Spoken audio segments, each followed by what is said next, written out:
बंदी छोड़ सतगुरु रामपाल जी परमेश्वर जी की जय हो। परम पिता परमात्मा सारी सृष्टि के रचनहार कुल मालिक असंख्य ब्रह्मांडों के स्वामी जगत गुरु तीनों लोकों में प्रवेश करके सबका भरण पोषण करने वाले राजाधिराज आत्माधार नाथों के नाथ देवों के देव महादेव सर्वेश्वर महेश्वर मृत्युंजय अजरो अमर आदि अनादि सनातनी प्रभु जगत पिता जगदीश्वर श्री श्री 1008 की उपाधि के वास्तविक अधिकारी अकाल मूर्त सौद स्वरूपी राम वासुदेव सर्वगतम ब्रह्म परम पूज्य प्रथम पूज्य परम संत परम पुरुष परम धनी परम दयालु सत्य कबीर हक्का कबीर अल्लाहु कबीर अल्लाहु अकबर बाखबर अल्लाह ताला जगत के तारणहार जगत के मुक्तिदाता जगत के जगन्नाथ हारे के सहारे हिंदुओं के राम मुसलमानों के अल्लाह सिखों के वाहेगुरु ईसाइयों के मसीह दया के सागर दया निधि करुणा के सागर करुणा निधि स्वयंभू परिभू संकट मोचन कष्ट हरण मंगल करण दुख भंजन अविगत कबीर निर्विकार निर्विषम परमात्मा अलय अलेख सतगुरु आदि अनादि सतगुरु असली मर्यादा पुरुषोत्तम असली राम असली कृष्ण असली घनश्याम असली मुरारी राजाओं के राजा महाराजाओं के महाराजा शहंशाहों के शहंशाह सम्राटों के सम्राट भगवानों के भगवान अल्लाहों के अल्लाह प्रभुओं के प्रभु मसीहों के मसीह सच्चे वाहिगुरु बाबाओं के बाबा पीरों के पीर सेठों के सेठ जगत सेठ सावड़सा सेठ सर्वगुण संपन्न अनंत कोटि कलाओं के स्वामी अनंत कोटि ब्रह्मांडों के नायक योगियों में महायोगी ध्यानियों में महाध्यानी सिद्धों में परम सिद्ध ज्ञानियों में तत्वज्ञानी ब्रह्म ज्ञानी महाज्ञानी परम ज्ञानी सर्वश्रेष्ठ ज्ञानी विज्ञानी युवा कबीर समृद्ध कबीर असंवाद अमित ओजा सच्चे रहनुमा करीम अल्लाह सुभान अल्लाह दुनिया के अंतिम पैगंबर 8 सितंबर 1951 से गांव धनाना जिला सोनीपत हरियाणा भारतवर्ष की पावन भूमि पे प्रकट रियल कल की भगवान श्री नारायण साकार हरि श्री बाबा साहिब शब्द स्वरूपी राम संत श्रोमणी सतगुरु रामपाल जी परमेश्वर जी के चरण कमल में साध संगति से जुड़े हुए देश विदेश से हम सभी सत्सेवक भाई बहनों का अनंत कोटि दंडवत प्रणाम। सत्साई भाई और बहनों, दया पूज्य गुरुदेव भगवान की सारी सृष्टि के मालिक की सतगुरु रामपाल जी परमेश्वर जी की, जिनके शुभ आशीर्वाद से साध संगति से जुड़कर अपनी आत्मा के कल्याणार्थ हेतु गुरुदेव के तत्व ज्ञान को आधार बनाकर आप और हम सभी भगत भाई बहन निरंतर भक्ति मार्ग में आगे की ओर बढ़ रहे हैं। भाई और बहनों, पूज्य गुरुदेव जी के कर कमल से लिखित पवित्र ग्रंथ कबीर सागर के सरलार्थ के ऊपर वीडियो बनाने की श्रृंखला जारी है और आज इस श्रृंखला में हमारा ये 60 नंबर का वीडियो है। प्रत्येक वीडियो में गुरुदेव के आशीर्वाद से हमें बहुत कुछ सीखने और समझने को मिलता है। तो चलिए आज हम आगे बढ़ते हैं। कर्म बंधन तथा छुटकारा, कबीर सागर का सरलार्थ, पेज नंबर 587। ये परमेश्वर ने कुछ वाणियाँ लिखी हुई हैं। अष्ट कर्म विधि जैन बखाना बहुरी मीमांसा कर्म प्रधाना सत्य कबीर कहे पुण्य ऐसे सब जीव कर्म फंद में पैसे। ये कुछ वाणियाँ हैं कबीर सागर के सरलार्थ से। नीचे लिखा है भावार्थ। परमेश्वर कबीर जी ने बताया है कि सर्व प्राणी कर्मों के वश जन्मते मरते तथा कर्म करते हैं। कर्मों के बंधन को सतगुरु छुड़ा देते हैं। कौन छुड़ा देता है? सतगुरु, क्योंकि सतगुरु स्वयं परमेश्वर हैं। सार शब्द गुप्त रखने का कहना, यानी धर्मदास जी को परमेश्वर कबीर जी के द्वारा 650 साल पहले सार शब्द को गुप्त रखने की कहना। ये कुछ वाणियाँ हैं उसकी। नीचे उसका सरलार्थ किया हुआ है गुरुदेव ने। भावार्थ।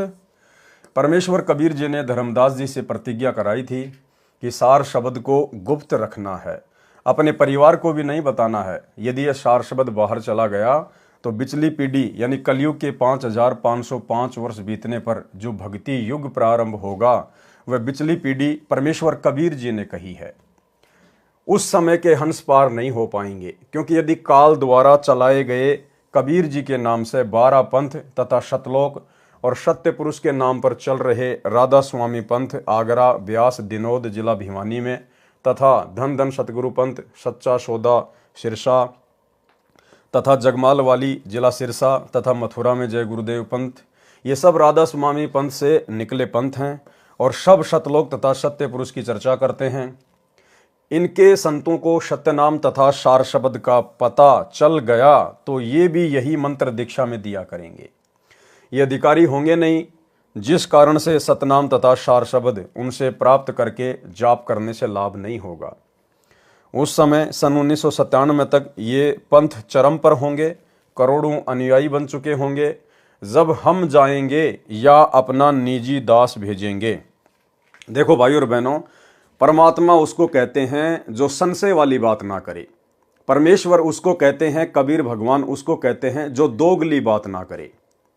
लेकिन यहां पर हमने समझना होगा कि ये दोगली बातें हैं या परमेश्वर जो वर्तमान में सतगुरु रामपाल जी के रूप में प्रकट हैं, स्वयं को छुपा के इस प्रकार की बातें कह रहे हैं। क्या कह रहे हैं? जब हम जाएंगे या अपना निजी दास भेजेंगे। क्या परमात्मा को पता नहीं होता पहले कि आगे मुझे जाना है या मेरे दास को भेजना है? वे तो अंतर्यामी होते हैं, उन्हें तो सब पता होता कि मुझे जाना है या किसी दास को भेजना है। तो यहां पर पूज्य गुरुदेव जी जो कि स्वयं वर्तमान में कबीर भगवान है, और ये अपने आप को छुपाते हुए इस प्रकार की बातें यहां पर कह रहे हैं, जबकि आज स्वयं कबीर परमात्मा ही सतगुरु रामपाल जी के रूप में धरती पर प्रकट है। जब हम जाएंगे या अपना निजी दास भेजेंगे तो नाम तो वे ही देने हैं, उनके बिना मोक्ष नहीं हो सकता। सब मानव भ्रमित हो जाएंगे कि दीक्षा मंत्र तो एक जैसे हैं, वे पंथ पुराने हैं क्योंकि वे काल द्वारा पहले चलाए जाएंगे। अनुयायियों की संख्या भी अत्यधिक है, इसलिए उन्हीं से दीक्षा लेनी चाहिए। इस प्रकार सार शब्द का भेद अन्य को लगने से मेरे मिशन यानी योजना का नाश हो जाएगा, तुझे महापाप लगेगा। फिर बताया है कि हे धर्मदास, आपने जन्म जन्मांतर में भक्ति की थी, जिस कारण से यह सार शब्द तुझे दिया है। कलयुग की बिचली पीढ़ी को पहले गायत्री 5 नाम मंत्र को 7 नाम का बताकर दिया जाएगा, उसकी साधना कराई जाएगी। सत्य नाम की दीक्षा दी जाएगी, उसकी साधना कराई जाएगी। इस प्रकार भक्ति युक्त करके सार शब्द देकर अनगणित जीवों को उस समय जब कलयुग 5505 वर्ष बीत जाएगा और एक यथार्थ पंथ चलाएंगे, उस समय पार करेंगे। जो तेरे परिवार की बिंद पीढ़ी चूड़ामणि को 5 नाम गायत्री मंत्र के दिए हैं, यदि इन नामों का जाप मर्यादा में रहकर करते रहेंगे तो तेरी संतान तथा जो इनसे दीक्षा लेकर इन 5 नामों का जाप करते रहेंगे तो उनको मनुष्य, स्त्री या पुरुष का जन्म प्राप्त होता रहेगा। फिर वे उस समय जब कलयुग 5505 वर्ष बीत जाएगा यानी सन 1997 के पश्चात तेरी पीढ़ी वाले भी उसी पंथ से दीक्षित होकर कल्याण को प्राप्त हो जाएंगे।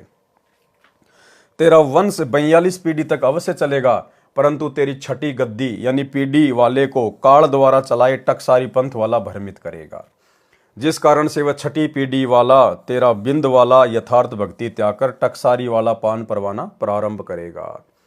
आरती चौका भी वही प्रारंभ करेगा। जब हम यथार्थ पंथ चलाएंगे, देखो आ गए ना, जब हम यथार्थ पंथ चलाएंगे, ये नहीं कहा कि मेरा दास यथार्थ पंथ चलाएगा।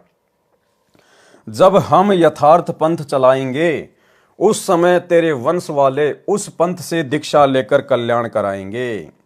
उस समय सारा विश्व ही मेरी यथार्थ भक्ति उस मेरे अंश से दीक्षा लेकर करेगा। यहां परमेश्वर अपने आप को छुपा देते हैं गुरुदेव भगवान। तब तेरे बिंद वाले भी दीक्षा लेकर मुक्ति प्राप्त करेंगे। इसलिए इस सार शब्द मुक्ति शब्द को तथा मूल ज्ञान तत्व ज्ञान को उस समय तक छुपा कर रखना है। ये मेरी लाख दुहाई अर्थात निवेदन है। यही प्रमाण कबीर सागर में कबीर वाणी अध्याय के पेज 136 137 पर भी है, जिसमें 12 पंथों का वाणी में प्रमाण है। पढ़ें वह प्रकरण इसी पुस्तक में कबीर वाणी अध्याय के सारांश में पृष्ठ 337 पर। यानी कबीर परमेश्वर जी ने धर्मदास जी को बताया कि धर्मदास, मैंने तेरे को 42 पीढ़ी यानी तेरा वंश चलेगा 42 पीढ़ी तक, 42 पीढ़ी तक तेरे वंश में भक्ति चलेगी। ये आदेश नहीं दिया था परमात्मा ने, यह आशीर्वाद नहीं दिया था।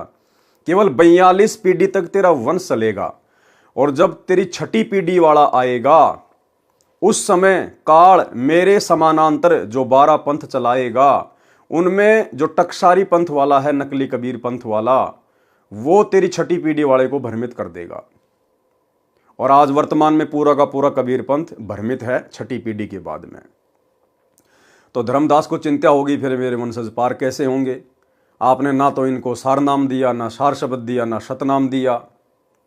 तो परमात्मा ने कहा कि देख, मैंने चूड़ामणि को जो 5 मंत्र दे दिए ना, गायत्री मंत्र दे दिया जो प्रथम मंत्र, अगर तेरे वंश वाले, तेरी पीढ़ी वाले और तेरी पीढ़ी वालों से नाम उपदेश लेकर जो जो व्यक्ति स्त्री या पुरुष इन मंत्रों का जाप करता रहेगा मर्यादा में रह के, उनको मनुष्य जन्म प्राप्त होते रहेंगे उस बिचली पीढ़ी के समय तक। 1997 वाले समय तक। और उस समय भाई हम स्वयं जाएंगे, एक नया पंथ चलाएंगे, और उस समय उन सभी आत्माओं को मैं फिर से अपनी शरण में लूंगा, और यदि वे मेरे से उपदेश लेकर आजीवन भक्ति करेंगे तो तेरी पीढ़ी वाले भी पार होंगे, अन्यथा नहीं हो पाएंगे। जीव धर्म बोध पेज 31, 1939 से 41, 1949 तक सामान्य ज्ञान है। पृष्ठ 35, 1943 पर लिखा है कि साखी तीर्थ गए एक फल, संत मिले फल चार, सतगुरु मिले अनेक फल, कहे कबीर विचार। भावार्थ, तीर्थ पर जाने का एक फल यह है कि कोई पूर्ण संत मिल जाता है, जिस कारण से उस भ्रमित आत्मा को सच्चा मार्ग मिल जाता है। संत गरीबदास जी ने भी कहा है कि गरीब मेले ठेले जाइए, मेले बड़ा मिलाप, पत्थर पानी पूजते कोई साधु संत मिल जाते। भावार्थ, संत गरीबदास जी ने कहा है कि तीर्थों पर जो भक्तों के मेले लगते हैं वहां जाते रहना, हो सकता है कभी कोई संत मिल जाए। लेकिन भाइयों और बहनों, यदि आपको पूर्ण संत मिल गया है, जैसे वर्तमान में धरती पर पूर्ण संत केवल सतगुरु रामपाल जी हैं, जब आपको उस पूर्ण संत की शरण मिल गई है, उसके बाद ये वाणी हमारे ऊपर लागू नहीं है। उस पूर्ण संत से उपदेश लेने के बाद में हमने फिर मेले ठेले में तीर्थों पर यहां बिल्कुल धक्के नहीं खाने हैं। ये वाणी तो केवल उस समय के लिए है जब तक आपको पूर्ण संत नहीं मिलता है।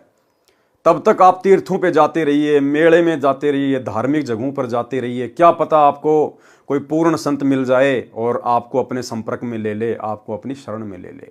लेकिन जब हम उसकी शरण में आ जाते हैं, उसके बाद फिर हमने मंदिर, मस्जिद, चर्च, गुरुद्वारे, धार्मिक स्थल, तीर्थ वगैरह, मेले वगैरह हमने कहीं नहीं जाना है। केवल फिर अपनी भक्ति और मर्यादाओं का ध्यान रखना है और कल्याण हो जाए। जैसे धर्मदास जी तीर्थ भ्रमण पर मथुरा वृंदावन गया था, वहां स्वयं परमेश्वर कबीर जी ही जिंदा संत के रूप में मिले और धर्मदास जी का जन्म ही सुधर गया, कल्याण को प्राप्त हुआ। संत मिले फल चार का भावार्थ है कि संत के दर्शन से परमात्मा की याद आती है। कबीरा दर्शन साधु का, मुख पर बसे सुहाग, और दर्शन उन्हीं को होते जिनके पूर्ण भाग। तो सबसे पहला फल तो क्या है कि पूर्ण संत के दर्शन मात्र से भी हमारे असंख्य पाप कर्म नष्ट होते हैं। संत मिले फल चार का भावार्थ है कि संत के दर्शन से परमात्मा की याद आती है। ये ध्यान यज्ञ है। संत से ज्ञान चर्चा करने से ज्ञान यज्ञ का फल मिलता है। ये दूसरा फल है। तीसरा फल, जब संत घर पर आएगा तो भोजन की सेवा का फल मिलेगा। तथा चौथा फल, यदि संत नशा नहीं करता है तो उसको रुपया या कपड़ा वस्त्र दान अवश्य देता है। इस प्रकार संत मिले फल चार, जब सतगुरु मिल गए तो सर्व मिल गए, मोक्ष भी मिल गया। कबीर सागर में ज्ञान का अज्ञान बनाने का प्रमाण जीव धर्म बोध पेज 37, 1945 पर लिखी वाणी में है। कबीर खड़े बाजार में गलकटों के पास, जो कोई करे सो भरेंगे, तुम क्यों भये उदास। वास्तविक वाणी इस प्रकार है, कबीरा तेरी झोपड़ी गलकटियन के पास, जो करेंगे सो भरेंगे, तू क्यों भया उदास। जीव धर्म बोध पृष्ठ 38, 1946 पर, काल कराल आप ही जानी, ब्रह्मा विष्णु महेश भवानी। संत गरीबदास जी ने भी कहा है कि तीनों देवा काल हैं, ब्रह्मा विष्णु महेश, भूले चुके समझियो सबका हूं आशीष। गरीब ब्रह्मा विष्णु महेश्वर माया और धर्मराया कहिए, इन पांचों मिल प्रपंच बनाया, वाणी हमरे लइए।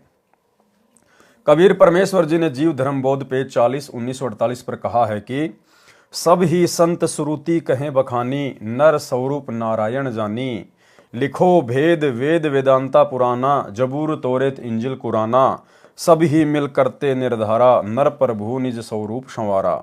निश्चय नर नारायण देही, ऋषि मुनि प्रभु को निराकार कहे ही। वेद पढ़े पर भेद न जाने, बाँचे पुराण 18। सब ग्रंथ कहें प्रभु नराकार, ऋषि कहें निराकार। सब ग्रंथ कहें प्रभु नराकार। नराकार मानी नर आकार, मानव सदृश से है परमात्मा, साकार है। ये कौन कहते हैं? सब ग्रंथ कहें प्रभु नराकार, यानी भगवान नर आकार में है, साकार है। और ऋषि कहें निराकार। निराकार मानी अदृश्य, दिखाई नहीं देता। तो ऋषियों ने वेदों को ढंग से समझा नहीं। जीव धर्म बोध प्रश्न 41, 1949 पर वाणी, उत्तम धर्म जो कोई लखी पाए, आप कहे औरन बताए। ताते सत्य पुरुष ही हर से, कृपया वाकी तापर बरसे। यानी सबसे पहले तो आदमी स्त्री या पुरुष जब उसको सत्य मार्ग मिल जाए और वो पहचान कर ले पूर्ण संत की, उसके बाद यदि वो दूसरों को समझाता है तो उससे जो परमात्मा होता है प्रसन्न होता है। जो कोई भूले राह बतावे, परम पुरुष की भक्ति में लावे, ऐसो पुण्य तास को वर्णा, एक मनुष्य प्रभु शरणा करना। कोटि गाय जिन गहे कसाई, ताते सूरा लेत लड़ाई, एक जीव लगे जो परमेश्वर रहा, लाने वाला गहे पुण्य अथा। भावार्थ, परमेश्वर कबीर जी ने कहा है कि एक मानव, स्त्री या पुरुष उत्तम धर्म यानी शास्त्र अनुकूल धर्म कर्म में पूर्ण संत की शरण में आता है, औरों को भी राह यानी मार्ग बताता है, उसको परमेश्वर हृदय से प्रसन्न होकर प्यार करता है। जो कोई एक जीव को परमात्मा की शरण में लगाता है तो उसको बहुत पुण्य होता है। एक गाय को कसाई से छुड़वाने का पुण्य एक यज्ञ के तुल्य होता है। करोड़ गायों को छुड़वाने जितना पुण्य होता है, उतना पुण्य एक जीव को काल से हटाकर पूर्ण परमात्मा की शरण में लगाने का मध्यस्थ को होता है। जीव धर्म बोध, पृष्ठ 42 1950 से 61 1969 तक का सारांश। पृष्ठ 42-43 पर सामान्य ज्ञान है। जीव धर्म बोध, पृष्ठ 44 1952 पर। परमात्मा की कृपा बिना परिश्रम अर्थात कर्म भी साथ नहीं देता। चौपाई। पुरुषार्थ की ऐसी बातें कर अवश्य पुरुषार्थ ताते, यथा किसान की किसानी कर ही, उपजे अन्न पेट निज भर ही। हल बाही अवश्य ते ही करना, भली भांति निज खेत सवरना। बीज बोए रखवाली कीजे, पशु पंछी से बचाव करीजे। करी निज श्रम बिनसे प्रभु पाही, भरे खेत वर्षा करिताही। जो ईश्वर वर्षा नहीं करही, व्यर्था किसानी ताकी पर ही। जो बरसे वर्षा सुकाला, तो किसान सो होए निहाला। जो आलस करके नर कोई, संशय पे हल जोते नहीं सोई। बीज न बोए न कर रखवारी, बरसे घन अरु भरसे कियारी। ताहे अनफल हाथ न आए, मूर्ख मिथ्या आस लगाए। यानी गुरुदेव भगवान हमें समझाना चाहते हैं कि परमात्मा की विशेष कृपा, रजा और मेहर के बिना भगत की भक्ति भी सफल नहीं हो सकती है। एक छोटे से सत्संग में गुरुदेव भगवान ने बताया कि पुण्यात्माओं, आप इस भूल में ना रह जाना कि आप केवल अकेले अपनी भक्ति के बलबूते पे पार हो जाओगे। ये भक्ति करने वाले लाखों लाखों साल जिनकी उम्र थी, दिन में सैकड़ों मालाएं फेरा करते थे, पता नहीं कितने चले गए ऐसे, आज वो गधे की योनि में घूम रहे हैं। भगत कभी भी अकेले भक्ति के बलबूते पर पार नहीं हो सकता, मोक्ष प्राप्त नहीं करवा सकता। सतगुरु की मेहर विशेष चाहिएगी, विशेष मेहर इन बातां के पाइए, कर सतगुरु नजर निहाल, और राजी कर सतगुरु रूठे नू। एक छोटा सा सत्संग गुरुदेव भगवान का। पुणात्माओं, आप केवल भक्ति से पार नहीं हो सकते, ये भूल मत करना। कहते इन बातां क्या पाइए, कर सतगुरु नजर निहाल, कि गुरु जी की कृपा, गुरु जी का क्या कृपा पात्र बना रहना पड़ेगा आपको। अगर आप जी ने कितनी भक्ति करते रहना और गुरु जी त्याग दिए तो कभी सतलोक नहीं जा सकते। कितनी बात बना लेना। और पृथ्वी पर कोई संत नहीं है आज के दिन इस दास के अतिरिक्त। अभिमान नहीं, ये सच समझना। पृथ्वी ने 21 ब्रह्मांड में कोई नहीं है। तो भाई और बहनों, इसी प्रकार गुरुदेव ने यहाँ पर किसान का उदाहरण दिया है कि किसान ने मेहनत बहुत करी, खेत को संवारा, बीज भी डाल दिया और पशु पक्षियों से उसकी रक्षा भी कर रहा है। और यदि परमात्मा ने वर्षा नहीं करी, क्योंकि पहले के समय में जो खेती बाड़ी थी वो वर्षा पे निर्भर होती थी, पहले ट्यूबवेल वगैरह लाइट थी नहीं, तो ट्यूबवेल वगैरह होती नहीं थी, तो वर्षा के ऊपर ही खेती बाड़ी निर्भर होती थी। तो मान लीजिए किसान ने अपना पूरा काम कर लिया, लेकिन वर्षा अगर परमात्मा ने नहीं की तो उसकी सारी फसल बर्बाद। ठीक इसी प्रकार भगत बहुत भक्ति कर रहा है, अच्छी बात है, मर्यादा भी निभा रहा है, लेकिन परमात्मा की विशेष मेहर बिना उसकी भक्ति सफल नहीं हो सकती। और परमात्मा भगत पर मेहर कब बरसाएगा, किस भगत पर बरसाएगा, वो भी गुरुदेव ने एक सत्संग में बताया। छोटा सा सत्संग। कहते हैं तुम्हारा जो कल्याण कैसे होगा कि सतगुरु जो तत्वदर्शी संत है उसको नजर निहाल कर के इतना उनके अनुसार उनके मर्यादा में चल के वो तेरे ऊपर गदगद हो जाए। वो संत के मेरी प्यारी आत्मा परमात्मा को पाने के रास्ते पर बिल्कुल सही चल रही है।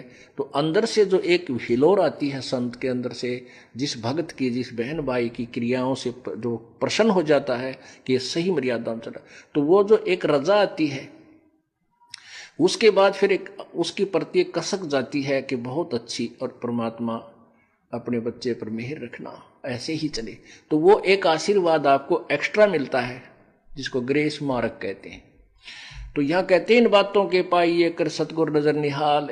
मान ले तन यो ज्ञान भी हो गया कैसे ऐसे होता तो, और सतगुरु नजर निहाल हुआ नहीं, तुझे सार नाम फिर सार शब्द मिला नहीं, तो भी बात बिगड़ेगी। इसलिए ये कल्याण कहती है बातें कहन सुन की ना है, कर पाड़ने की है। तो भाई और बहनों, आप और हमें समझ में आ गया होगा, यदि हमने सतगुरु की मेहर प्राप्त करनी है तो हमने सतगुरु के प्रत्येक वचन पर और आधीन भाव से चलना पड़ेगा। परमात्मा आधीन विनम्र भगत से प्रसन्न होता है, और जिस भगत में विनम्रता नहीं है, वो चाहे कितना ही बड़ा भगत है, कितनी भक्ति करता है, कितना दान पुण्य करता है, परमात्मा उस पर अपनी मेहर नहीं बख्शेगा। आपने पिछली वीडियो में देखा, गुरुदेव ने बताया कि हजरत सुलेमान जो कि मुसलमान धर्म में एक पैगंबर हुए हैं, उन्होंने कहा है कि अगर राई जितना भी अभिमान जीव में रह गया तो वो बहिश्त यानी स्वर्ग में नहीं जा सकता। तो हमने तो सतलोक जाना है, स्वर्ग से करोड़ों शंखों कोष आगे ऊपर। तो भाई और बहनों, भला हम कैसे पार हो जाएंगे, हम कैसे सतलोक चले जाएंगे अगर हमारे अंदर अभिमान शेष रह गया तो गुरुदेव भगवान उसी आत्मा पे अपनी मेहर बख्शेंगे, रजा बख्शेंगे, जो भक्ति भी करेगा, मर्यादा में भी रहेगा, भगत के सारे गुण भी अपने ऊपर धारण करेगा और विशेष आधीनी भाव में रहेगा। भावार्थ, परमेश्वर कबीर जी ने बताया है कि यदि कोई भक्ति करता है और उसके ऊपर परमेश्वर कृपा नहीं करता है तो उसकी साधना व्यर्थ हो जाती है। कहने का तात्पर्य यह है कि भक्ति करता है और मन में अभिमान भी रखता है तो उस पर परमेश्वर की कृपा अर्थात वर्षा नहीं होती, जिस कारण से उसकी भक्ति नष्ट हो जाती है। उदाहरण, जैसे पूर्व समय में खेती यानी कृषि पूर्ण रूप से वर्षा पर निर्भर थी, इसलिए कहा है कि जैसे किसान खेत में बीज बोता है, परिश्रम करता है, यदि परमेश्वर समय पर वर्षा ना करे तो उसकी फसल व्यर्थ हो जाती है। भले किसान फसल बीजने के लिए हल चलाता है, बीज बोता है, पशु पक्षी से भी रक्षा करता है, बहुत परिश्रम करता है, वर्षा ना होने से उसका सर्व परिश्रम अर्थात कर्म व्यर्थ हो जाता है। ठीक इसी प्रकार भगत भक्ति भी करता है, नियम भी निभा रहा है, अगर गुरु कृपा नहीं करेगा, विशेष मेहर नहीं बख्शेगा, अपना विशेष वो आशीर्वाद नहीं देगा तो उसकी भक्ति सफल नहीं हो सकती। कर्म न यारी देत है भस्मा गिर भस्मंत, कर्म व्यर्थ है तास का जो रीझे नहीं भगवंत। जो खेत में बीज नहीं बोता है फिर वर्षा हो जाती है, यदि वह मूर्ख फसल पाने की आशा लगाता है तो भी व्यर्थ है। भावार्थ है कि भक्ति कर्म भी करे और परमेश्वर का कृपा पात्र भी बना रहे तो जीव को लाभ मिलता है। जीव धर्मबोध पेज 46 1954 पर मनुष्य को नित्य कर्म वर्णन चौपाई। भोर ही उठ नित्य कर्म करीजे, करी तन शुद्ध भजन चित दीजे। प्रभु प्रति विनय बचनते मांगे, महादीन है ताके आगे। मोर मनोरथ कर प्रभु पूरा, दीन बंधु कीजिए दुख दूरा। सर्व समय तू ही जग करता, तेरो हुक्म सर्व पर बरता। मोर उद्धार करो प्रभु सोई, विघ्न बिहाय कृपया तो होई। गुरु अचारज को निज टेरे, सदा सहायक अपनो हेरे। बार बार करो प्रभु प्रति विनती, यद्यपि सो न करे कछु न गिनती। अब देखो भाई और बहनों, एक बहुत ही अच्छा पॉइंट है अब आगे, और आप भाई बहनों को अब विश्वास होगा कि हाँ, कैसे परमपिता परमेश्वर सतगुरु रामपाल जी भगवान साध संगति के माध्यम से हम सत्सेवक भाई बहनों के ऊपर विशेष मेहर बख्शे हुए हैं। और जो बातें आप और हम भाई बहनों को आज पढ़ने और सुनने को मिल रही हैं, परमेश्वर आप और हमारे से साध संगति के माध्यम से उसी प्रकार से नित्य कर्म करवा रहे हैं, नित्य कर्म।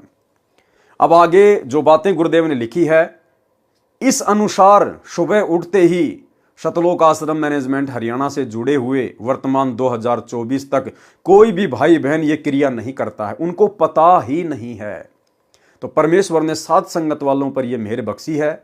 जिस नित्य कर्म का गुरुदेव यहां जिक्र करने जा रहे हैं, वो नित्य कर्म भाई बहन पिछले 3 वर्षों से लगातार कर रहे हैं सुबह उठते ही। क्या है? कबहू के दाया प्रभु की होई, दुख दरिद्र सब डारे खोई। लाभ अलाभ एक समगनिये, सदा काल प्रभु गुन गुन बनिए। भावार्थ, परमेश्वर कबीर जी ने कहा है कि भगत को सुबह उठकर नित्य कर्म करना चाहिए। प्रथम वाणी में यानी पृष्ठ की वाणी नंबर 12 में लिखा है कि भोर ही उठी नित कर्म करीजे, करी तन शुद्ध भजन चित दीजे। सुबह उठते ही मंगलाचरण पढ़ें। क्या कह रहे हैं गुरुदेव? सुबह उठते ही मंगलाचरण पढ़ें। तो आप और हम सभी सत्सेवक भाई बहन मंगलाचरण पढ़ते हैं कि नहीं पढ़ते? हम तो रात को सोते हैं उससे पहले भी मंगलाचरण करते हैं। घर से बाहर निकलते हैं बच्चे स्कूल के लिए या अन्य व्यक्ति अपने कार्य के लिए, तो भी हम मंगलाचरण करते हैं। गाड़ी लेकर निकलते हैं तो गाड़ी चलते ही मंगलाचरण शुरू हो जाता है। तो आप और हम सभी भगत भाई बहन सुबह उठते ही क्या करते हैं? मंगलाचरण। सुबह उठते ही मंगलाचरण पढ़ें। यदि याद है तो मौखिक मन मन में या बोलकर उच्चारण करें, उसके पश्चात निमन शब्द बोलें। फिर मंगलाचरण के बाद में कौन सी वाणियां बोलनी है?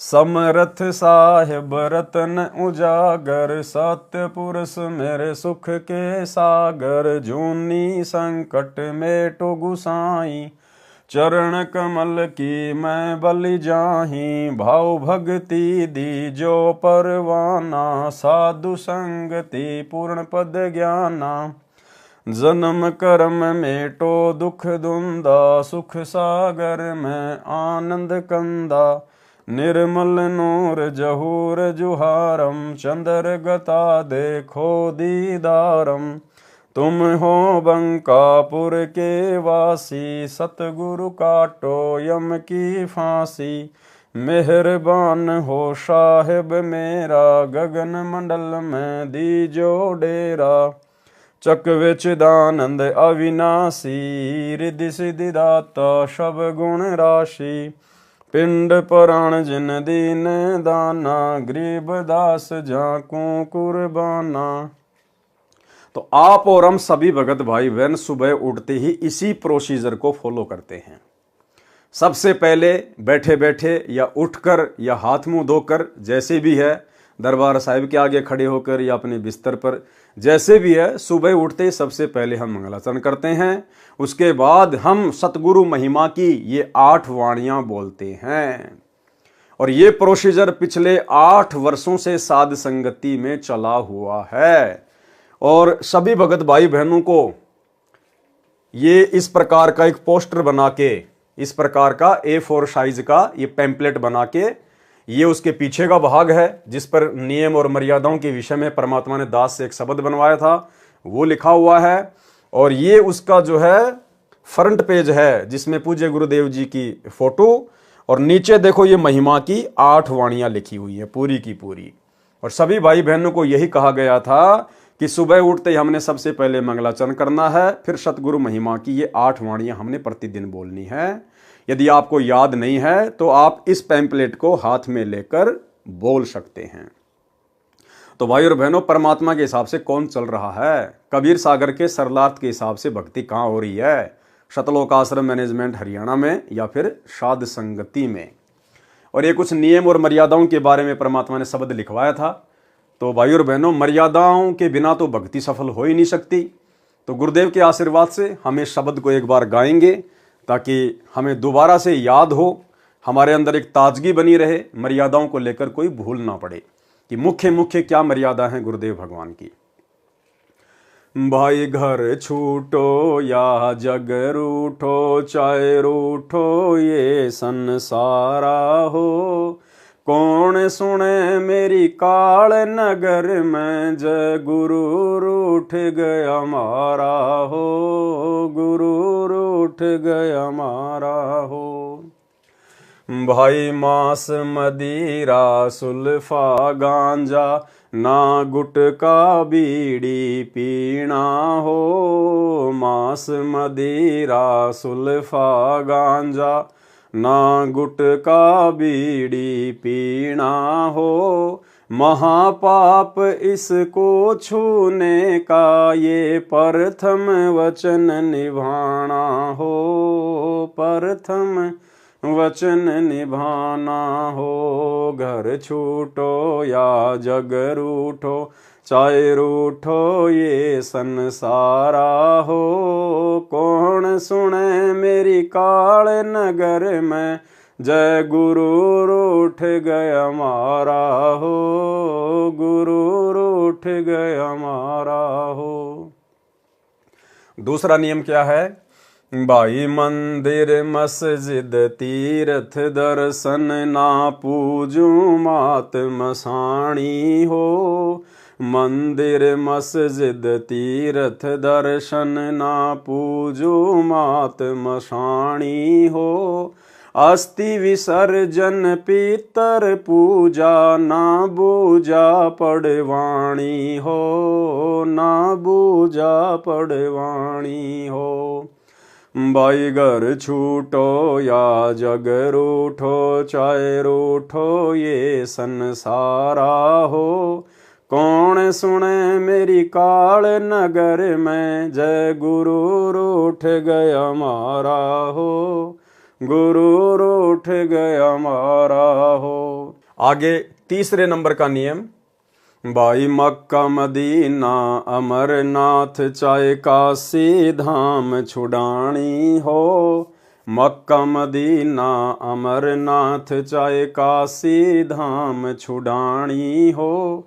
सिवा गुरु के और जगत में ना करनी पूजा पानी हो, ना करनी पूजा पानी हो। भाई घर छूटो या जग रूठो, चाहे रूठो ये संसारा हो। कौन सुने मेरी काल नगर में, जय गुरु रूठ गया मारा हो, गुरु रूठ गया मारा हो।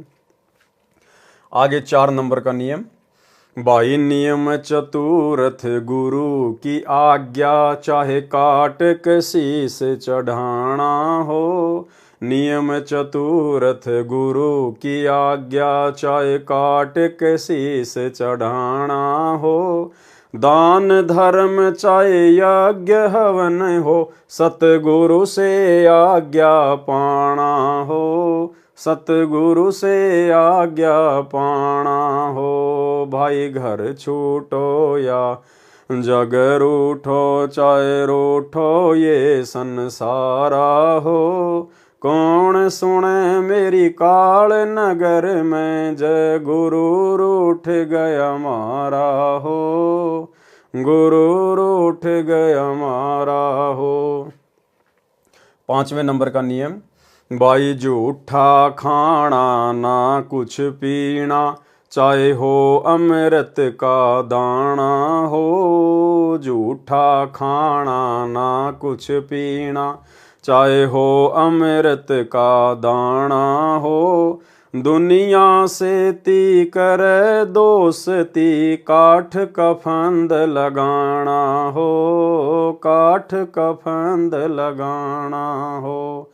भाई घर छूटो या जग रूठो, चाहे रूठो ये संसारा हो। कौन सुने मेरी काल नगर में, जय गुरु रूठ गया मारा हो, गुरु रूठ गया मारा हो।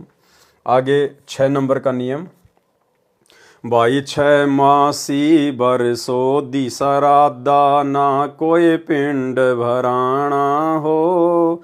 6 मासी बरसो दी सरादा ना कोई पिंड भराना हो। ना पंडित कोई कर्म कांड हो, इस जगत को है समझाना हो, इस जगत को है समझाना हो। भाई घर छूटो या जग रूठो, चाहे रूठो ये संसारा हो। कौन सुने मेरी काल नगर में, जय गुरु रूठ गया मारा हो, गुरु रूठ गया मारा हो। 7 नंबर का नियम, भाई देवी धाम पे पशु की गर्दन ना बाल वहाँ कटवाना हो। देवी धाम पर पशु की गर्दन ना बाल वहाँ कटवाना हो। जैसा दर्द अपने को होवे ऐसा जान बिराना हो, ऐसा जान बिराना हो। भाई घर छूटो या जग रूठो, चाहे रूठो ये संसारा हो। कौन सुने मेरी काल नगर में, जय गुरु रूठ गया मारा हो, गुरु रूठ गया मारा हो। 8 नंबर का नियम, भाई सूतक पातक भात न छूछक, ना कोई नाचना गाना हो। सूतक पातक भात न छूछक, ना कोई नाचना गाना हो। रहन सहन तेरा साधारण, और जग से रह बिराना हो, जग से रह बिराना हो। भाई घर छूटो या जग रूठो, चाहे रूठो ये संसारा हो। कौन सुने मेरी काल नगर में, जय गुरु रूठ गया मारा हो, गुरु रूठ गया मारा हो। 9 नंबर नियम, भाई ताश खेलना फिल्म देखना रिश्वत जहर समाना हो। ताश खेलना फिल्म देखना रिश्वत जहर समाना हो। होली दिवाली ना कोई पूजा, सतगुरु का वचन निभाना हो, सतगुरु का वचन निभाना हो। भाई घर छूटो या जग रूठो, चाहे रूठो ये संसारा हो।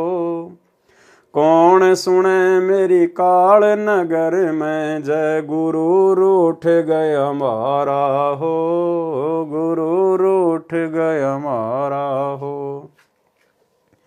10 नंबर नियम, भाई मात बहन सबकी एक जैसी, ना अपनी नियत डिगाना हो।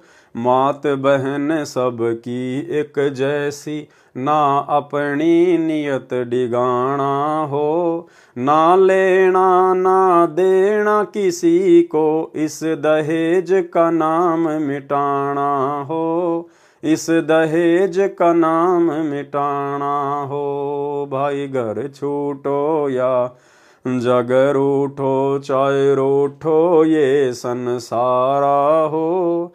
कौन सुने मेरी काल नगर में, जय गुरु रूठ गया मारा हो, गुरु रूठ गया मारा हो। 11 नंबर नियम, भाई गुरु की पूजा गुरु की सेवा, ना कोई गुरु समाना हो। गुरु की पूजा गुरु की सेवा, ना कोई गुरु समाना हो।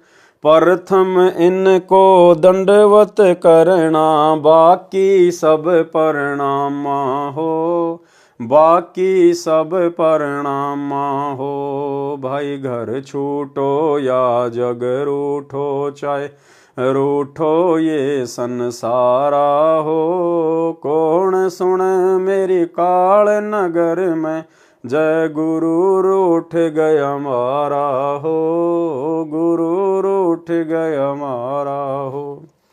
12 नंबर, भाई वाणी साखी सब संतों की, देती ये परमाणा हो। वाणी साखी सब संतों की, देती ये परमाणा हो। सत्य पुरुष सतलोक से चल कर, परगट गाँव धनाना हो, परगट गाँव धनाना हो। भाई घर छूटो या जग रूठो, चाहे रूठो ये संसारा हो। कौन सुने मेरी काल नगर में, जय गुरु रूठ गया मारा हो, गुरु रूठ गया मारा हो। तो भाई और बहनों, इस विधि से आज वर्तमान में अपनी दैनिक जो नित्य क्रिया हैं गुरुदेव भगवान के आशीर्वाद से केवल साध संगति से जुड़े हुए सत्सेवक भाई बहन ही कर रहे हैं। सतगुरु साहिब संत सब दंडोतम प्रणाम, आगे पीछे मध्य हुए तिनको जा कुर्बान। इस प्रकार प्रति सुबह मंगलाचरण तथा उपरोक्त शब्द पढ़ें, फिर प्रथम मंत्र का 1 या 2 या इससे अधिक बार समय अनुसार जाप करें। उसके बाद सुबह उठते ही आपकी इच्छा है, आप चाहे प्रथम मंत्र का जाप करें, सतनाम मिला है तो चाहे सतनाम का जाप करें, चाहे 1 करें, 2 करें, 10 करें, पूरी माला करें, ये आप भक्तों के ऊपर निर्भर करता है। देखो यहां परमात्मा ने सबसे पहले क्या कहा है, फिर प्रथम मंत्र का 1, 2 या इससे अधिक बार समय अनुसार जाप करें। क्योंकि भाई और बहनों, सतगुरु की जो पूजा है वास्तव में मंत्रों में वो प्रथम मंत्र में है। देखो जिन भाई बहनों को सतनाम मिला हुआ है तो सतनाम के जो 2 मंत्र हैं वो सतगुरु के नहीं हैं। एक तो काल का है और एक महाकाल का है, यानी एक ब्रह्म का और एक अक्षर पुरुष का है। प्रथम मंत्र हमें जो दिया जाता है उसमें सबसे पहला और सबसे लास्ट वाला मंत्र हमारे गुरुदेव भगवान का है। ये परमात्मा की पूजा का मंत्र है और बाकी बीच के जो 5 मंत्र हैं वो इन देवी देवताओं के हैं। इसलिए गुरुदेव ने यहां सबसे पहले यही कहा कि प्रथम मंत्र का 1 या 2 जैसा भी है आप जाप करें। तो भक्ति नियम अनुसार आपको चाहे सतनाम मिला है चाहे सारनाम मिला है, हमें सुबह उठते ही सबसे पहले मंगलाचरण, फिर महिमा की 8 वाणियां और उसके बाद 1, 2, 5, 10 जितने भी आप कर सको प्रथम मंत्र यानी परमात्मा की पूजा से हम मंत्रों का जाप करना शुरू करें। इस प्रकार प्रति सुबह मंगलाचरण तथा उपरोक्त शब्द पढ़ें, फिर प्रथम मंत्र का 1, 2 या इससे अधिक बार समय अनुसार जाप करें। 108 बार जाप को 1 माला कहा जाता है। फिर सुबह का पाठ भक्ति बोध वाला करें। दिन में यदि सतनाम प्राप्त नहीं है तो प्रथम मंत्र का जाप करते रहें। दोपहर 12 बजे के पश्चात दिन में असुर निकंदन रमणी करें। सुबह का नित्य नियम रात्रि के 12 बजे के बाद सुविधा अनुसार दिन के 12 बजे तक कर सकते हैं। मंत्र जाप कभी भी कर सकते हैं। वैसे नित्य नियम यानी सुबह के नित्य कर्म सूर्योदय के 1 घंटा पहले या बाद में किया जाता है। यदि आगे पीछे भी करना पड़े तो समान लाभ ही मिलता है। ये सारी बातें शंका समाधान पुस्तक के अंदर परमात्मा ने बहुत विस्तार से लिखवाई हुई हैं। जिनको सतनाम प्राप्त है वे दिन में सतनाम का जाप करें, जिनको सारनाम प्राप्त है वे दिन में सारनाम का जाप करें। इसका मतलब ये नहीं कि रात में जाप ना करें। भाई रात तो वैसे सोने का समय होता है ना, इसलिए परमात्मा ने रात का नाम नहीं लिया, दिन का नाम लिया है। अन्यथा रात्रि में जब भी आपकी आंखें खुलें आप जी सतनाम भी कर सकते हैं, सारनाम भी कर सकते हैं, प्रथम मंत्र का भी जाप कर सकते हैं। यदि इच्छा हो तो प्रथम मंत्र भी कर सकते हैं, परंतु सत्यनाम प्राप्त होने के पश्चात सत्यनाम का जाप अधिक करना है। यानी सतनाम जिन भाई बहनों को मिल गया है तो उसके बाद हमने सतनाम के जाप को ज्यादा महत्व देना होता है। प्रथम मंत्र का आप 1 या 2 माला कर सकते हैं, लेकिन सतनाम को फिर हमने ज्यादा से ज्यादा सुमरण के रूप में लेना है। चलते फिरते, खाते पीते, उठते बैठते, काम धंधा करते करते, यानी सतनाम मिलने के बाद में प्रथम मंत्र की कम से कम 1 माला, 2 कर सको तो बहुत अच्छी बात है। इसके बाद हमने सतनाम को ज्यादा महत्व देना है। सतनाम की आप चाहे 10 माला करो, 20 करो, चाहे 50 करो, यह आपके ऊपर निर्भर करता है। सारनाम में सतनाम का लाभ भी मिलता है, इसलिए सारनाम मिलने के पश्चात सतनाम के जाप की कोई आवश्यकता नहीं रह जाती। यदि सारनाम के जाप में कठिनाई आए तो पहले कुछ मिनट अकेला सतनाम का जाप करना चाहिए, फिर शीघ्र ही सारनाम का जाप करना चाहिए। शाम के समय संध्या आरती करनी चाहिए। इसको करने का सही समय सूर्य अस्त के समय है। यदि किन्हीं कारणों से आगे पीछे करनी पड़े तो भी समान लाभ मिलता है। विशेष परिस्थिति में संध्या आरती सूर्य अस्त से 1 घंटा पहले तथा रात्रि के 12 बजे से पहले तक भी कर सकते हैं। असुर निकंदन नमैनी भी विशेष परिस्थितियों में दिन के 12 बजे से रात्रि के 12 बजे तक कर सकते हैं, समान लाभ मिलेगा। लेकिन इसको प्रतिदिन करने का अभ्यास ना बनाएं। देखो जो नियम बता दिए गुरुदेव ने वो तो नियम ही है। गुरुदेव ने नित्य नियम का सही समय बताया, सूर्योदय के 1 घंटा पहले यानी 5 बजे के आसपास का समय। असुर निकंदन रमैनी का उचित समय बताया दिन के 12 बजे से 2 बजे के बीच का, और संध्या आरती का उचित समय बताया सूर्य अस्त के समय। विशेष समय तो यही है। बाकी गुरुदेव ने हमें छूट दे रखी है, वो बात अलग है। लेकिन परमात्मा ये कह रहे हैं कि आप फिर इसको रोजाना वैसे ही ना करना शुरू कर दें। भाई कभी कभार आपको समय नहीं है, आप समय पर नित्य नियम नहीं कर पाए, तो फिर आप आगे पीछे कर सकते हैं जो समय परमात्मा ने जो बता दिया है एक्स्ट्रा। लेकिन इसको रोजाना नियम ना बनाएं कि अभी तो दिन के 12 बजे तक का समय है, कर लेंगे आराम से, क्या जल्दी है। और रात के 12 बजे तक का बताया गुरु जी ने रमेणी का, कर लेंगे। परमात्मा कहते हैं इसको फिर रोजाना का वो टाइम टेबल ना बनाओ, वो तो केवल विशेष परिस्थितियों में है। अगर आप इसको फिर रोजाना उसी हिसाब से करने लग जाओगे तो फिर वो लाभ आपको नहीं मिलेगा। यदि आप यात्रा में हैं तो आप यात्रा में तीनों संध्या कर सकते हैं, मंत्र भी कर सकते हैं। यदि आप सुबह भ्रमण के लिए जाते हैं और आपको सुबह का नित्य कर्म याद है तो सैर करते करते भी कर सकते हैं।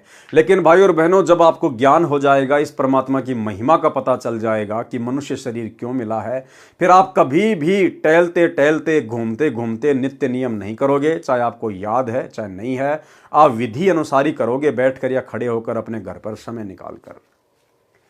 यदि आप सुबह भ्रमण के लिए जाते हैं और आपको सुबह का नित्य कर्म याद है तो सैर करते करते भी कर सकते हैं।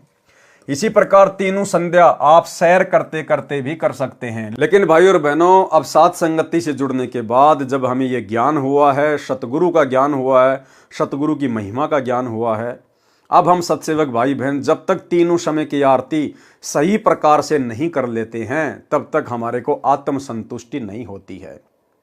हम चलते फिरते खाते पीते संध्या आरती नहीं कर सकते, क्योंकि अब हमें पता चल गया कि परमात्मा की भक्ति से बढ़कर और कोई कार्य दुनिया में नहीं है।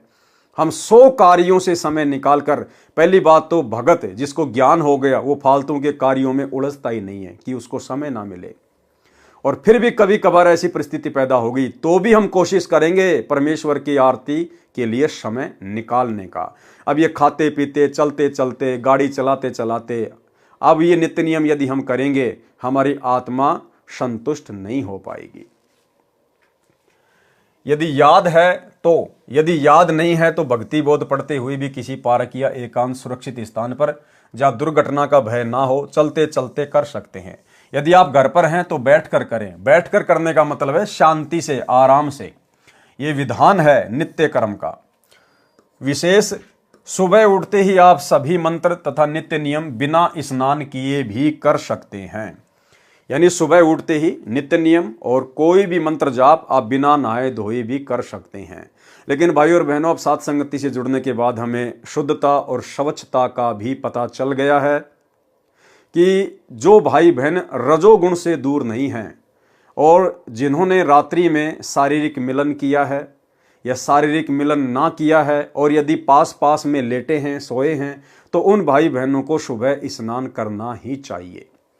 और जो भाई बहन रजोगुण से दूर हैं या जिनकी रमेणी अभी तक नहीं हुई है, वे भाई बहन चाहें तो हाथ मुंह धोकर भी सुबह का नित्य नियम कर सकते हैं। सुबह उठते ही आप सर्व मंत्र तथा नित्य नियम बिना स्नान किए भी कर सकते हैं। यदि स्नान करके करना चाहें तो नित्य नियम यानी वाणी पाठ स्नान करके कर सकते हैं। अन्य मंत्र कभी भी बिना स्नान किए, बिना मुख धोए भी कर सकते हैं। हाँ, जो मंत्रों का जाप है वो आप जी बिना नहाए भी कर सकते हैं। चाहे आपने शारीरिक संबंध बनाए हैं, नहीं बनाए हैं, आप रजोगुण में हैं या नहीं हैं, मंत्र आप कभी भी किसी भी समय जब आपको याद आ जाए तुरंत आप करना शुरू कर सकते हैं। रात्रि में जब भी नींद से जागें तुरंत किसी भी मंत्र का जाप लेटे लेटे, बैठकर, चलते फिरते कर सकते हैं।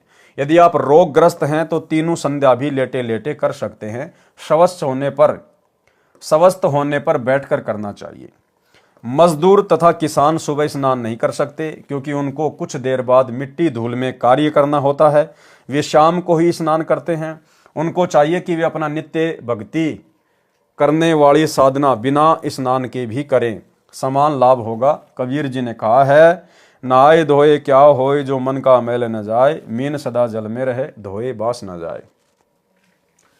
शरीर की स्वच्छता के लिए स्नान करना अनिवार्य है, सो आप समय लगने पर स्नान करें। भगतजन मंत्रों का जाप नित्य अवश्य करें।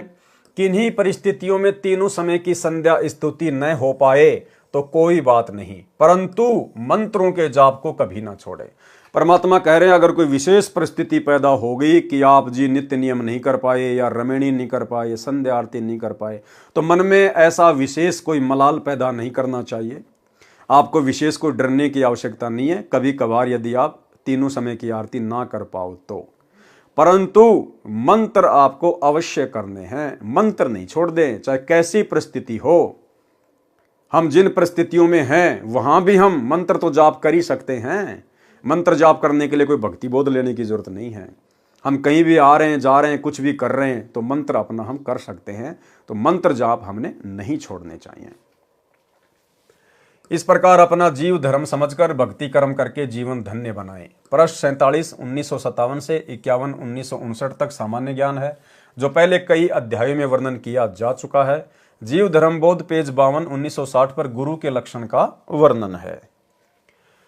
पूर्ण गुरु के लक्षण। कह कबीर सो संत है, आवागमन नशाय। कबीर गुरु मानुष कर जानते, कर चरणा अमृत को पान। ते नर नरक में जाएंगे, जन्म जन्म हो समान। कबीरा ते नर अंध हैं, जो गुरु को कहते और। हरि के रूठे ठोर है, गुरु रूठे नहीं ठोर। कबीर गुरु बड़े हैं गोविंद से, मन में देख विचार। हरि सुमरे सो वार हैं, गुरु सुमरे होय पार। कबीर गुरु से ज्ञान जो लीजिए, शीश दीजिए दान।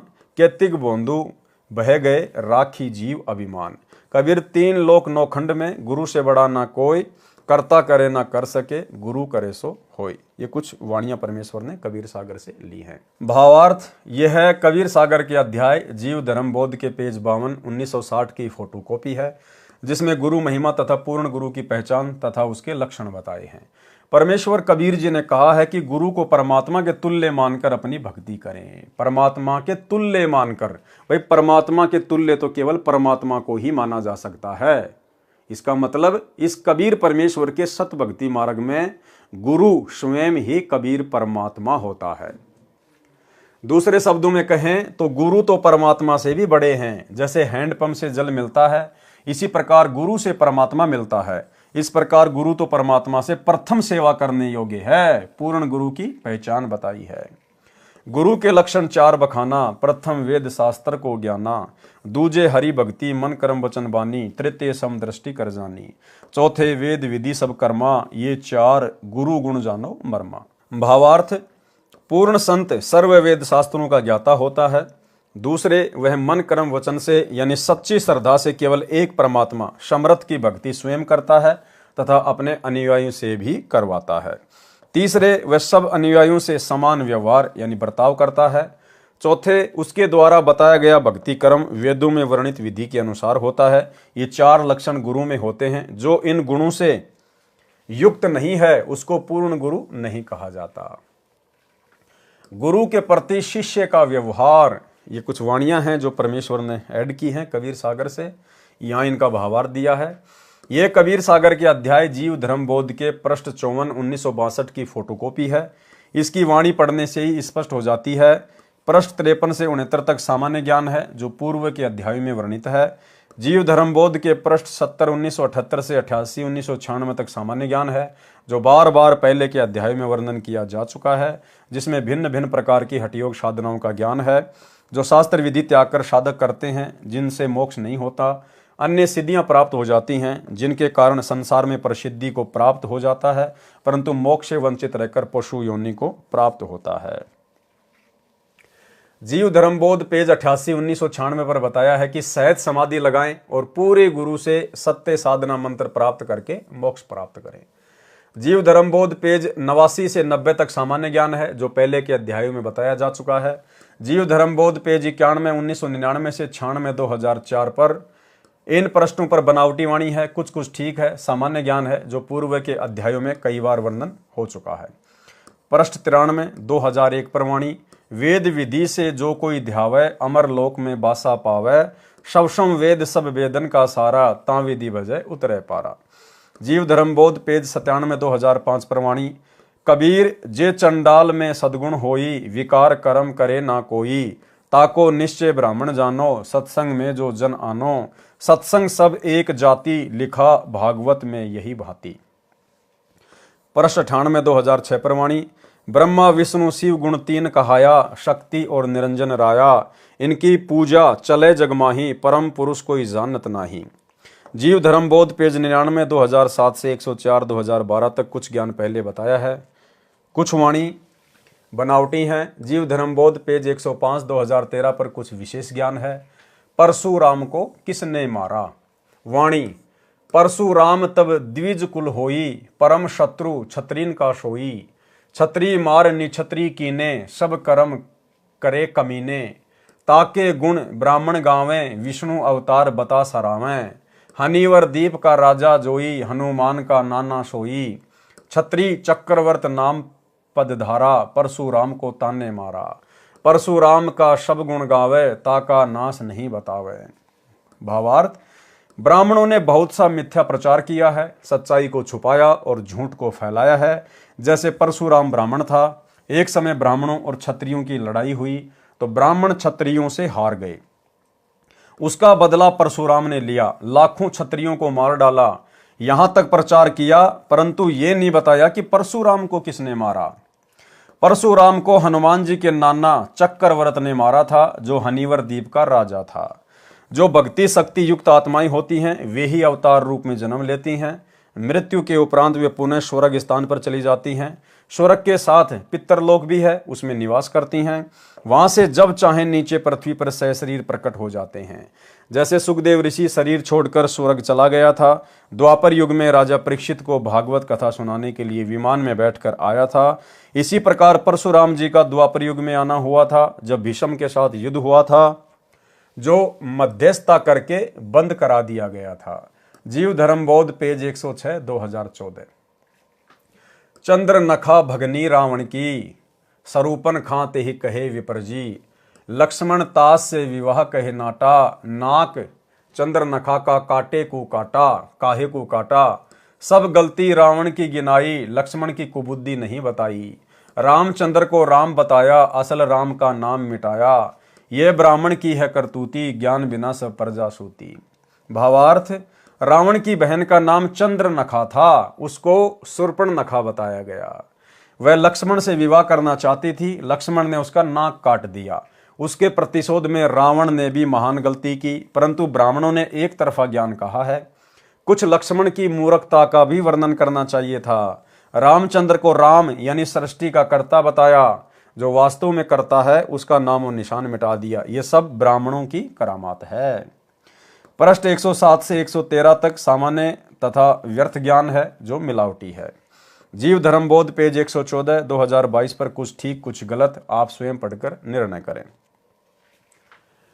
ये फिर आगे पेज है कबीर सागर का, यहाँ परमात्मा ने इन वाणियों का भावार्थ किया है। ये फोटोकॉपी कबीर सागर के अध्याय जीव धर्म बोध के पेज 114 2022 की है। इस पृष्ठ की वाणी पढ़ने से पता चलेगा कि कुछ गलत कुछ ठीक ज्ञान है। जैसे सिद्ध करना चाहा है कि हनुमान का जन्म केसरी वानर से बताया है, इस प्रकार की मिथ्या कथा को वाणी के माध्यम से चित्तार्थ करने की कुचेष्टा की है। एक स्थान पर हनुमान जी के दुम नहीं बताई है, वास्तव में हनुमान जी के दुम थी, वह दुम सदा बाहर नहीं रहती थी, आवश्यकता पड़ने पर बाहर प्रकट कर लेते थे। उदाहरण के तौर पर गधे का गुप्तांग देखने से दिखाई नहीं देता, गधी से मिलन के समय 3-4 फुट लंबा निकल आता है। अब देखो भाई और बहनों, इस पेज को लेकर काफी कुछ बहस पहले से साध संगत और मैनेजमेंट वालों के बीच में चलती आ रही है, और कुछ एक भाई बहन वर्तमान में इसी को लेके बैठ गए हैं। देखो, परमात्मा जब हमें भक्ति दे देते हैं तो समय समय पर परमात्मा हमारे हाव भाव, हमारे विचार भी चेक करते हैं। तो ये एक प्रकार की हम सत्सेवकों की, परमेश्वर के बच्चों की जो है ये परीक्षा है। यानी पहले हमारे विचारों में कितनी मलिनता थी, कितनी गंदगी थी, हम लोग खुद भी गालियों का यूज किया करते थे, भद्दी भद्दी विचारधारा रखा करते थे, मन में अश्लील विचार, अश्लील कार्य। तो परमेश्वर अब हमको चेक करते हैं बीच बीच में। अब ये तो परमेश्वर की प्रोसीजर है, वो किस प्रकार से चेक करेगा। तो यहां पर परमात्मा ने हनुमान जी की दुम यानी जो ये पूंछ का जो जिक्र किया है, कि बहुत सारे लोग कहते हैं कि हनुमान के पूंछ नहीं थी, लेकिन गुरुदेव भगवान कह रहे हैं कि हनुमान के पूंछ थी, और हनुमान कोई वानर नहीं था, कोई वानर कोई प्रजाति का नहीं था। जब आवश्यकता पड़ती थी तो हनुमान अपनी पूंछ को जो है वो प्रकट कर लिया करता था, अन्यथा अपनी पूंछ को अंदर समेट लेता था। ये एक जो है वो सिद्धि होती है। और उदाहरण दिया परमात्मा ने समझाने के लिए कि जिस प्रकार जो गधा होता है, गधी से मिलन के समय वो अपने गुप्तांग को 3 से 4 फुट लंबा कर लेता है और बाद में वापस उसको समेट लेता है। तो गुरुदेव भगवान ये चेक करना चाहते हैं कि मेरे बच्चे इस उदाहरण को सुनकर उनके मन में क्या भाव प्रकट होंगे, उनको अच्छा लगेगा या थोड़ा सा ये अटपटा सा लगेगा। परमात्मा हमारे हाव भाव चेक करते हैं कि अभी भी इनके अंदर वही गंदगी तो नहीं भरी पड़ी है। अगर इस गधे के गुप्तांग के उदाहरण को देखकर, सुनकर, पढ़कर यदि मेरे बच्चों को लगता है कि कुछ अच्छा सा नहीं लगा, तो समझो परमेश्वर ने हमारे अंदर अपना सद्गुणों का सॉफ्टवेयर डाल दिया है। अब अश्लील बातें, अश्लील विचार हमारे आसपास हों तो भी हमें अच्छे नहीं लगेंगे। तो ये हम भक्तों की जो है ये परीक्षा के लिए, और वैसे भी सांसारिक दृष्टि में इससे अच्छा उदाहरण और कोई नहीं हो सकता। बाकी उदाहरण तो बहुत है भाई और बहनों। परमात्मा चाहते तो आजकल जो प्रेशर वाले जैक हैं, आप जब उनको प्रेशर देंगे तो जैक के अंदर से वो स्टील का पाइप निकलेगा और जैसे आप उसकी हवा निकालोगे वापस आके जो है वो सिमट जाएगा। तो परमात्मा चाहते तो हाइड्रोलिक जैक का भी उदाहरण यहां पर जो है वो दे सकते थे, लेकिन परमेश्वर ने आप और हमारे अंदर के भाव चेक करने थे, इसलिए परमात्मा ने गधे के गुप्तांग का उदाहरण दिया है। उदाहरण के तौर पर गधे का गुप्तांग देखने से दिखाई नहीं देता, गधी के मिलन के समय 3-4 फुट लंबा निकल आता है। ये उदाहरण भले ही अभद्र लगे परंतु सटीक समझना। देखो खुद मालिक कह रहे हैं ये उदाहरण भले ही अभद्र लगे, चाहे तुम भक्तों को अच्छा ना लगे, परंतु सटीक समझना। तो परमेश्वर ने यहां पर हमारी परीक्षा ली है। यह तो किसी से छुपा भी नहीं है। ऐसे पवन सुत जी अपने दुम को प्रकट तथा अप्रकट करते थे। रामायण ग्रंथ में प्रसंग है कि जब हनुमान जी लंका देश में सीता जी की खोज करने गए थे, उनको रावण के दूत पकड़कर दरबार में ले गए। रावण ऊंचे सिंहासन पर बैठा था। हनुमान जी ने अपनी दुम को बढ़ाकर उसको रस्सी की तरह गोल करके रावण से ऊंचा आसन बनाकर उस पर बैठ गए थे। फिर पूंछ पर कपड़े रुई लपेटकर आग लगाकर दुम जलाने का आदेश रावण ने दिया। जब हनुमान जी ने दुम बहुत लंबी बढ़ा दी थी, जिसके ऊपर बहुत सारे कपड़े व रुई लपेटी थी, उसी से लंका को जलाया था। लेकिन हनुमान जी वानर नहीं थे। ये सत्य है कि रीछ, वानर, नाग, बछड़ा, नारा, डांडा आदि ये मनुष्य के गोत्र हैं। जीव धर्मबोध पेज 115 से 124 तक व्यर्थ तथा कुछ बनावटी वाणी है। जीव धर्मबोध पेज 125 2033 से 127 2035 तक का सारांश। आधीनी तथा जीव की स्थिति। जैसे कथा सुनते हैं कि श्री कृष्ण जी ने दुर्योधन राजा का शाही भोजन, जिसमें सटरस तथा सर्व व्यंजन थे, छोड़कर आधीन तथा निर्धन भगत विदुर जी के घर सरसों का साग खाया था। कबीर जी कहते हैं कि हम भी इसी प्रकार अभिमानी के साथ नहीं रहते। और भाइयों और बहनों, विदुर के घर श्री कृष्ण जी का रूप बनाकर जिस महापुरुष ने भोजन किया था, वे स्वयं कबीर परमेश्वर सतगुरु रामपाल जी ही थे। श्री कृष्ण जी ने भोजन नहीं किया था। श्री कृष्ण का रूप बनाकर कबीर परमात्मा सतगुरु रामपाल जी गए थे। हम पूज्य गुरुदेव जी का एक शब्द है जिसको गाते हैं उनकी महिमा में कि तुम मिलकर संगत सारी जय बोलो बंदी छोड़ की। उसमें एक जगह परमात्मा लिखते हैं कि दुर्योधन की मेवा त्यागी और साग विदुर घर खात जी। दुर्योधन की मेवा त्यागी और साग विदुर घर खात जी, बण आए कृष्ण मुरारी जय बोलो बंदी छोड़ की। तो गुरुदेव ने कोई श्री कृष्ण जी की महिमा में थोड़ा ना लिखा यह शब्द, ये अपनी स्वयं की महिमा में लिखा है।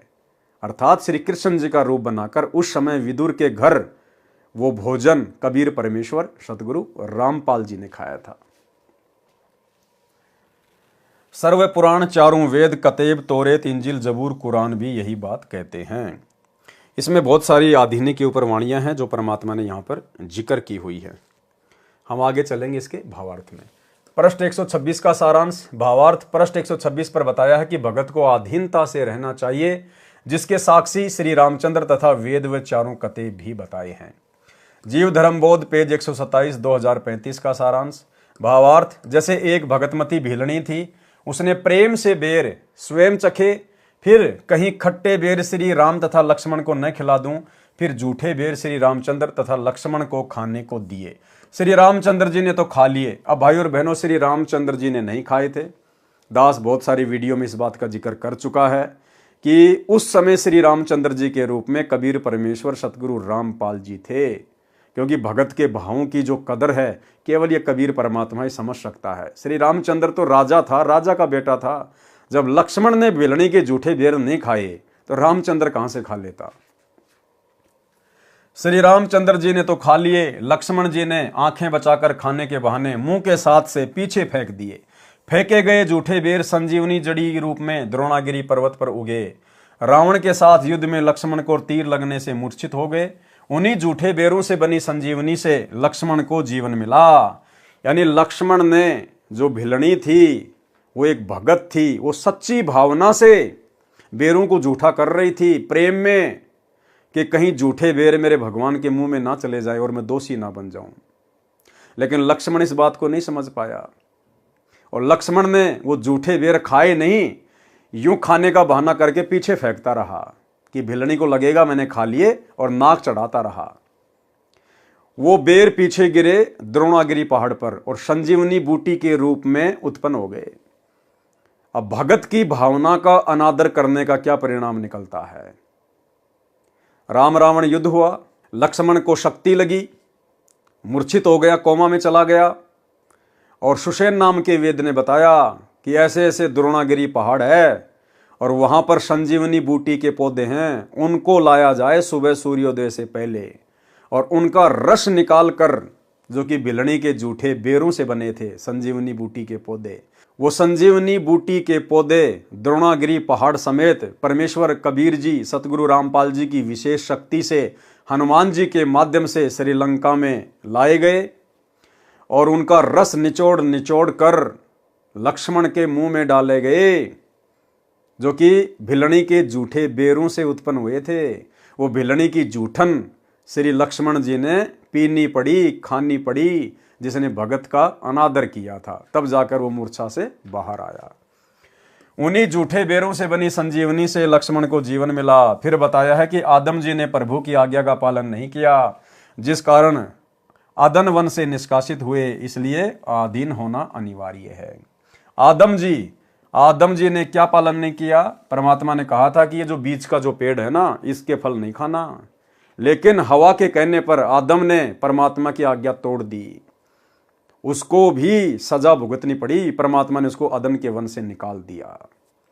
ठीक इसी प्रकार भाई और बहनों, वर्तमान में लाखों की संगत जो इन सतलोक आश्रमों में जाती है, और जिस प्रकार से आदम ने हवा के बहकावे में आकर हवा के कहने पर परमेश्वर के आदेश को ठुकरा दिया, उनके वचन को तोड़ दिया था, ठीक इसी प्रकार इन सतलोक आश्रमों में जाने वाली लाखों की संगत आज ज्ञान को आधार ना बनाकर और गुरुदेव के कलयुगी परिवार के चक्कर में आकर कोऑर्डिनेटरों के कहने पर, आश्रम संचालकों के कहने पर परमेश्वर सतगुरु रामपाल जी के सत्संग रूपी वचनों को तोड़े जा रही है।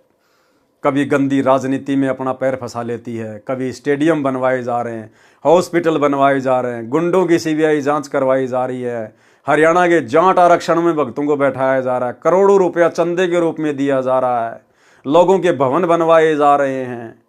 आदम की तरह परमेश्वर के वचन तोड़े जा रहे हैं, सजा तो अंत में भुगतनी पड़ेगी। जीव धर्म बोध पेज 128 2036 से 132 2040 तक सामान्य ज्ञान है। जीव धर्म बोध पेज 133 2041 से 135 2043 तक नानक जी तथा कबीर जी की वार्ता है। जीव धर्म बोध पेज 136 2044 से 148 2056 तक अधिकतर बनावटी और मिलावटी वाणी लिखी है। पृष्ठ 145 2053 पर लिखी वाणी। 8 लाख योनि भरमी आवे, पुनि गहे जीव मनुष्य तन पावे। अरे भैया 84 लाख योनियां घूमने के बाद में मिलता है, 8 लाख योनियों के बाद नहीं। जबकि 84 लाख योनि है, इसमें 8 लाख लिखी हैं। पृष्ठ 146 2054 पर जीव धर्म बोध में अंग्रेजी अखबार का वर्णन है। उस समय कोई अंग्रेजी नाम भी नहीं जानता था, अखबार तो कहां थे। ये कुछ कबीर सागर की वाणियां जो परमेश्वर ने लिखी हैं, यहाँ उनका भावार्थ है। विवेक ऊपर दोनों पृष्ठों 146 147 की फोटोकॉपियों को पढ़कर पाठक जन समझ जाएंगे कि परमेश्वर कबीर जी के यथार्थ ज्ञान को बिगाड़कर नाश किया है। वर्तमान में जिसको सज्जन पुरुष कैसे सत्य मान सकते हैं, इसी तरह अपनी मंदबुद्धि द्वारा सत्य को अज्ञान बनाने की कुचेष्टा की गई है। जैसा कि इसी ग्रंथ के अंदर प्रथम बताया है कि काल द्वारा प्रचलित पंथों के अनुयायियों ने काल प्रेरणा से ग्रंथ का नाश किया है, फिर भी आवश्यक सच्चाई बच गई है। जो क्षति हुई है उसकी पूर्ति संत गरीबदास जी द्वारा परमेश्वर कबीर जी ने कराई है, जो संत गरीबदास जी के सदग्रंथ में लिखी है। परमेश्वर कबीर जी की कृपा से उस सदग्रंथ का भी सरलार्थ किया जाएगा। देखो भाइयों और बहनों, आने वाले समय में जो गरीबदास जी महाराज जी की वाणियों का 24,000 वाणियों का जो सदग्रंथ साहिब है, गुरुदेव भगवान कह रहे हैं आने वाले समय में उनका भी सरलार्थ किया जाएगा। और भाइयों और बहनों, आज गुरुदेव हिसार जेल से बैठकर उन्हीं वाणियों का सरलार्थ कर रहे हैं, उन्हीं वाणियों के ऊपर हमारे को सत्संग भेज रहे हैं। उसके पश्चात विश्व के सब ग्रंथों का सार निकालकर एक साझा ग्रंथ बनाया जाएगा। सर्व संसार भक्ति करेगा, सत्य को जानेगा, मानेगा और अपना कल्याण कराएगा। कबीर सागर का सारांश संपूर्ण हुआ। इस पवित्र ग्रंथ कबीर सागर का सरलार्थ परमेश्वर कबीर जी की कृपा से केवल 2 महीने में संपूर्ण हुआ है। यह परोपकारी शुभ कर्म परमेश्वर कबीर जी तथा परम श्रद्धेय स्वामी राम देवानंद जी गुरु महाराज जी की असीम कृपा से हुआ है। दिन रात कई कई घंटे सेवा करके प्रथम तो एक एक पंक्ति को पढ़ा, फिर भावार्थ किया, सत्य असत्य को जांचा और परमेश्वर को साक्षी रखकर यथार्थ ज्ञान लिखा है। 2 महीने में तो कबीर सागर पढ़ा भी नहीं जा सकता। समझना, निष्कर्ष निकालना, फिर हाथ से लिखना बिना परमेश्वर की कृपा से कभी संभव नहीं हो सकता। जो परमेश्वर कबीर जी ने जो वचन कहा था कि 13वें वंश मिटे सकल अंधियारा, इसी प्रकार भाइयों और बहनों परमेश्वर ने दया बख्शी आप और हम सभी साध संगति से जुड़े हुए सत्सेवक भाई बहनों के ऊपर। इस कलयुग के घोर समय में, जिस समय इंसान 2 टाइम की रोजी रोटी के लिए मारा मारा फिरता है, हमारे खुद के आश्रमों से जुड़े हुए भगत भाई बहनों के पास में भक्ति भी सही से करने का समय नहीं है। लेकिन यहाँ सतगुरु रामपाल जी परमेश्वर जी के आशीर्वाद से इस कबीर सागर के सरलार्थ के ऊपर आज पूरे 60 वीडियो बन चुके हैं। कबीर सागर का सरलार्थ आज पूरा कंप्लीट हो चुका है। ये विशेष जटिल कार्य जो इस सृष्टि में ब्रह्मा विष्णु महेश भी नहीं कर सकते, क्योंकि परमेश्वर के कर कमल से सरलार्थ की गई पुस्तक का अनुवाद या उसके ऊपर वीडियो वही बना सकता है जो पहले परमेश्वर से भली भांति परिचित होगा। और ये सेवा गुरुदेव ने आप और हम सत्सेवकों के ऊपर बख्शी। तो भाइयों और बहनों, 2 महीने में इस कबीर सागर के सरलार्थ के ऊपर वीडियो नहीं बन सकते थे। ना जाने काल क्या क्या रोड़े अटका देता, क्या क्या परेशानियां पैदा कर देता, बीमार कर देता और नए काम में उलझा देता, नई समस्या खड़ी कर देता। लेकिन सतगुरु रामपाल जी परमेश्वर जी वे ही हमारे गुरु हैं, वे ही हमारे परमेश्वर हैं, वे ही सारी सृष्टि के रचनहार है। उन परम श्रद्धेय सतगुरु रामपाल जी परमेश्वर कबीर अल्लाह की विशेष रजा के बिना कबीर सागर के सरलार्थ के ऊपर ये 60 वीडियो बनना नामुमकिन था। तो सभी भाई बहन हृदय से अपने गुरुदेव भगवान का जयकारा लगाकर उनका धन्यवाद करें। बंदी छोड़ सतगुरु रामपाल जी परमेश्वर जी की जय हो। थोड़ा बहुत इसमें वर्णन और है, वो देख लेते हैं। 13वें पंथ मिटे सकल अंधियारा तथा कबीर नौमन सूत उलझिया ऋषि रहे झकमार, सतगुरु ऐसा सुलझा दे उलझे न दूजी बार। सतगुरु नाल वड़ाइया जिन चाहे तिन दे, यानी सतगुरु के हाथ में है वो किसके ऊपर रजा बख्शता है। आप और हम तो कल के भगत हैं, हम क्या जाने इस भक्ति और भगवान के बारे में। हमने नाम दीक्षा ली 2013 में, किसी ने 2012 में, किसी ने 14 में।